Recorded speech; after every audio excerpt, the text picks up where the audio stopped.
friends, Tanuki Mike here, and today I'm taking a look at something extra awesome. It is a concept figure of an albino drone xenomorph from Neca's newest Alien series. Let's take a look.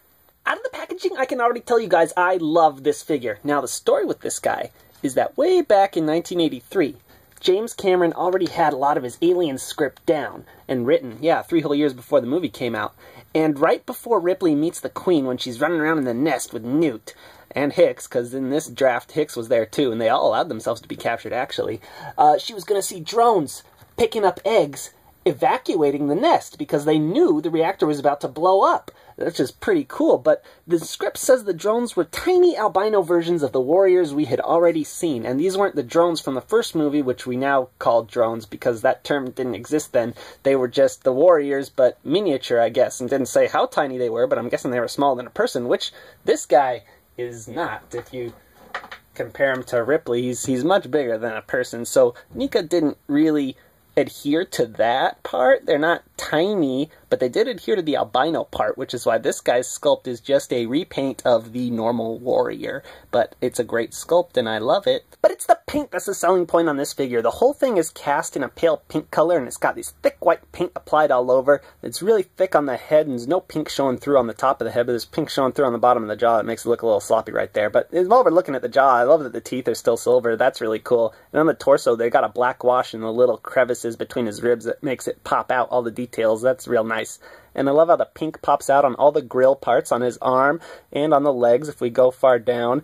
Strangely, these dorsal tubes on the back are really pink except for this one, which is a spine, which is different, I know, but it still kind of bugs me. Actually, it doesn't bug me as much as the feet. The feet are way too pink, I feel. I feel like the transition to the feet could be, like, a lot better. But he's got black toes, which is neat, I guess. And the only other thing that's pink is, like, right there. I'm not going to point to it, but I think you probably know what I'm thinking of. It's like, why is that so pink, Neca? Are you trying to be funny with us? Let's take a look at that articulation. If you've had any of Neca's Xenomorph figures before, you know what to expect. He's got a ball joint head, doesn't get a lot of range, but you can pull this back spine out to get a little more, and I still wish he had even more still, but he's got an articulated jaw, no inner mouth this time. We'll find out why that is when we get to accessories, but he's got a diaphragm joint. Doesn't get as much range as I'd like, but it's nice. Ball joint shoulders that go in and out, cut biceps, double hinged elbows that also swivel both ways, hinge and swivel wrists, really nice. He's got ball joint hips that also swivel, double knees, ball joint ankles that really hardly move at all. It's unfortunate. It's a problem with a lot of Neca Xenomorph figures. But this toe joint is awesome, and then he's got a big old bended tail that's also very awesome.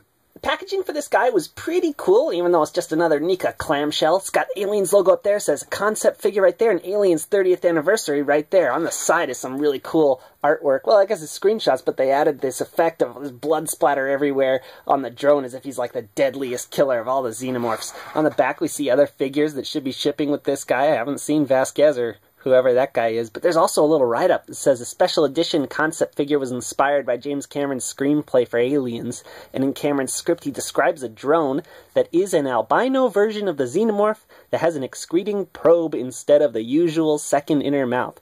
Yeah, excreting probe. They didn't say it was like a 12-foot-long tongue, though, and they also didn't tell you, Neca didn't tell you, that the script says he's tiny, but, you know, whatever, they couldn't do anything about that. Some cool character artwork on the side there also. Okay, time to cut this thing open and see what it looks like on its insides. Ah, it sounds like something a serial killer would say. Or a xenomorph. Twist ties, and there's 4 of them. Why, Neca? Why? The albino drone does come with a single accessory. It is a big, nasty, mucus-spewing, prehensile tongue. Its design is definitely a combination of some genitalia, which is like the rest of the xenomorph design, and to get it in his mouth, you just open it and you shove it down his throat in a big square peg back there, and that's not suggestive at all, shoving it down his throat. You get it in, it's nice and firm.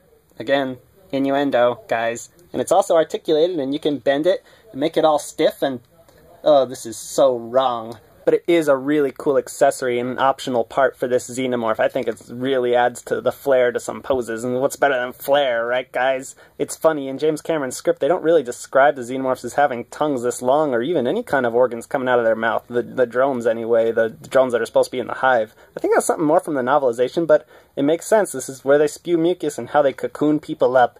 Really cool accessory, I love it. Let's take a look at that scale. The albino drone stands just a hair under 9 inches tall. which is pretty much the same height as the warrior figure that it shares a body with and the original drone on the left, but much shorter than the crazy lanky dog alien over there. As always, here's the albino next to some 6-inch superhero figures. And finally, here's the comparison I was really eager to make, Neca's other concept figure, the translucent big chap from the first movie. They're both figures that were imagined but never realized. You know, it's funny, I originally bought that translucent Xenomorph because I wanted an albino alien, and now we have an official one, and it just kicks the butt of that other figure. And this is an awesome figure, guys. The tongue makes it awesome. It's like Venom's tongue. You can just get so many cool, wicked poses with it. It's literally wicked. It's a wicked tongue, and I love this figure. Go out and get one. Peace out, YouTube.